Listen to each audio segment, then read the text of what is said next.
유전 형질을 결정하는 인자를 유전자라고 하죠. 이 유전자로 인해서 부모와 자식 그리고 형제가 닮은 모습을 갖게 됐는데요. 얼마 전 한국인에게서 특징적으로 나타나는 유전자가 발견돼 주목을 끌고 있습니다.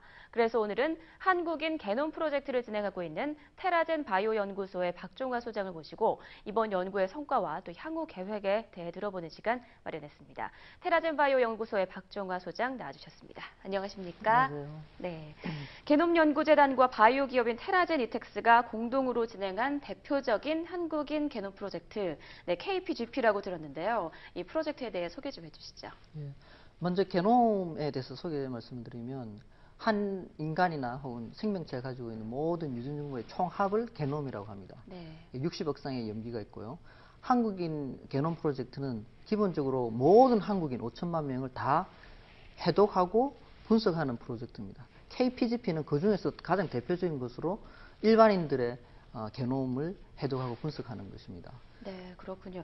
이번 프로젝트 통해서 800만 개가 넘는 유전체 변이를 발견하고 또 그중에서 6만여 개는 한국인에게만 나타나는 DNA라고 들었는데요. 예를 들면 어떤 게 있는지 설명 좀 해주시죠. 800만 개라고 한 거는 네. 우리 게놈에 있는 다른 민족하고 다른 일종의 유전 변이라고 하는 겁니다. 돌연 변이 같은 건데 그 중에서도 6만 개는 한국인에게만 알려진 이 다른 데이터베이스는 전혀 알려진 것을 말합니다. 그리고 이 6만 개 중에 수많은 유전자들이 있습니다. 이 6만 개의 변이를 가진 유전자가 있는데 그 중에서 이번에 저희들이 유전자를 훑어보니까 냄새 맡는 데 관여되는 유전자, 그 다음에 매운맛을 느끼는 데 관여되는 유전자가 포함되어 있고 이 말은 다른 민족과는 약간 다른 변이를 가진 그런 유전자가 있어서 우리가 이걸 가지고 한국인이 다른 냄새를 맡는다라고는 말할 수도 없고 뭐 매운맛을 더 잘 느낀다고 할 수 없지만 기본적으로 약간 다른 유전적인 소인을 갖고 있다라는 게 발견됐고요. 이걸 이제 더 연구를 해서 진짜 그런지 뭐 어떻게 그런지에 대해서 이제 추가 연구가 필요합니다. 네, 한국인에게만 특정되는 그런 유전자가 있다라는 걸 발견했다는 말씀이시죠. 그렇다면 이번 성과의 의의 그리고 또 앞으로의 효과가 기대되는 효과가 있으실 것 같은데 어떤 게 있을까요?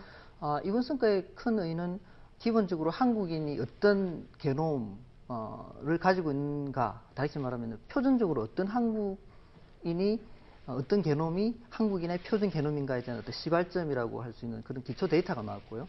근데 이거를 질병이나 진단의 치료, 질병의 치료와 진단에 쓰이게 될 때는 한국인에게 적합한 맞춤 의료, 맞춤 진단 그런 게 가능하게 하는 데이터베이스를 제공하는 것입니다. 그래서 앞으로 더 많은 사람들이 참여하면 암을 치료할 때 왜 어떤 부분이 뭐 한국 사람과 미국 사람에서는 질병이 더 많고 적은가 이런 것에 대한 기초적인 차이를 알 수가 있게 되는 것입니다. 네, 암 치료에 효과가 있을 거라고 방금 말씀을 해주셨는데요. 그 밖에도 한국인 게놈이 어떻게 활용될 수 있을지 말씀을 좀 해주시죠.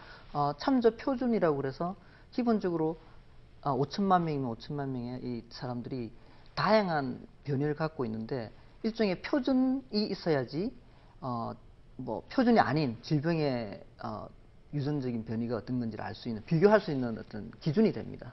그런 표준과 비표준의 가장 기초적인 정보를 제공하는데 많이 활용되고 이거는 매우 다양한 방면에 쓸 수 있습니다.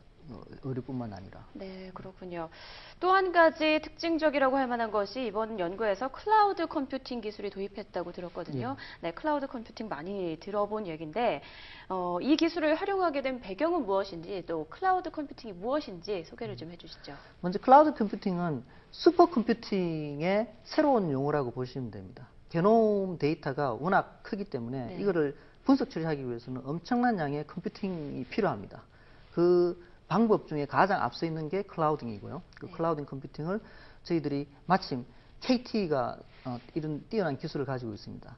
그래서 KT와 공동으로 이 스폰서도 받고 저희들은 이 응용 분야의 정보를 제공하고 KT는 인프라와 이 클라우딩을 이런 큰 유전 정보를 처리하는 데 쓰는 어떤 그 노하우를 가져가는 서로 윈윈할 수 있는 그런 프로젝트로 시작이 됐습니다. 네, 그렇군요. 그렇다면 클라우드 컴퓨팅 기술이 구체적으로 어떻게 활용되는지 궁금한데요. 말씀해 주시죠. 클라우드 컴퓨팅의 이제 세부로 들어가면 몇 가지로 크게 나눠집니다. 그 중에 크게 우리 프로젝트와 연관된 게 저장 장치가 있고요. 네. 그 다음에는 CPU, 컴퓨팅입니다. 저장 장치는 기본적으로 게놈 하나가 나오면 뭐 몇 테라, 심지어는 몇십 테라의 데이터가 나오기 때문에 이걸 많이 저장할 수 있는 클라우딩 기술이 필요하고요. 네. 그 다음에 이 많은 정보를 서로 비교하는 엄청난 CPU 수가 필요합니다.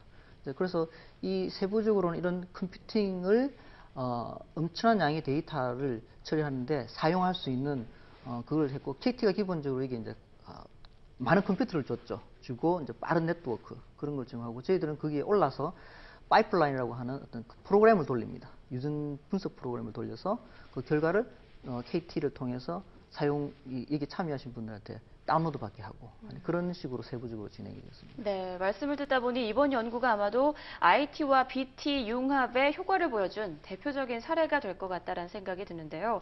그렇다면 끝으로 향후에 한국인 게놈 연구 계획은 어떻게 진행할 계획이신지 계획을 좀 말씀해 주세요. 먼저 이 프로젝트의 성과는 기본적으로 BT, IT의 융합의 대표적인 사례가 될 수 있는데, 전 세계적으로도 이 대기업 같은 KT 같은 대기업이 전문 중소기업하고 합작을 해서 서로 이렇게 파일럿 프로젝트를 해서 이 기술 결과를 이렇게 내고 또 그런 어떤 기술을 노하우를 축적하는 케이스는 굉장히 드뭅니다. 전 세계적으로 드물고 그게 성과고, 앞으로 진행할 것은 기본적으로 아까 말씀드린 한국인 게놈 프로젝트가 추구하는 뭐 몇천만 명의 한국인 모든 게놈을 분석하는데 쓸 수 있는 산, 학, 연 어떤 연구 체제가 확립되어야 되고요. 그 게놈재단, 저희들이 참여하고 있는 게놈재단은 비영리 민간 연구소입니다. 이런 민간 연구소와 정부, 직영부나 이런 데서 지원해주는 큰 과제가 있습니다. 그런 거 하고, 그 다음에 우리나라의 뛰어난 IT를 갖고 있는 대기업들이 서로 합작을 해서 거의 뭐 이 세 가지의 분야에서 다 새로운 상품이죠. 어떻게 보면 새로운 어떤 부가가치가 되는 뭐 의료 쪽이든지 농업 쪽이든지 뭐 진단 쪽이든지 아니면 심지어는 뭐 다른 타 분야, 우리가 하는 사회적인 분야까지도 아우러서 어떤 일종의 부가가치 있는 상품을 개발하는데 초점을 맞추고요. 기본적으로 그걸 위해서 더 많은 한국인이 참여할 수 있는 그런 KPGP, 한국인 게놈 프로젝트 되도록 할 계획입니다. 네. 지금까지 그 한국인 고유의 게놈을 발견한 것만으로도 아주 큰 성과라고 볼 수 있는데요. 앞으로의 성과도 더욱 기대가 되는 것 같습니다. 이를 통해서 한국인에게 맞는 치료약도 더 많이 개발됐으면 하는 바람이 있네요. 네, 오늘 말씀 감사합니다. 감사합니다.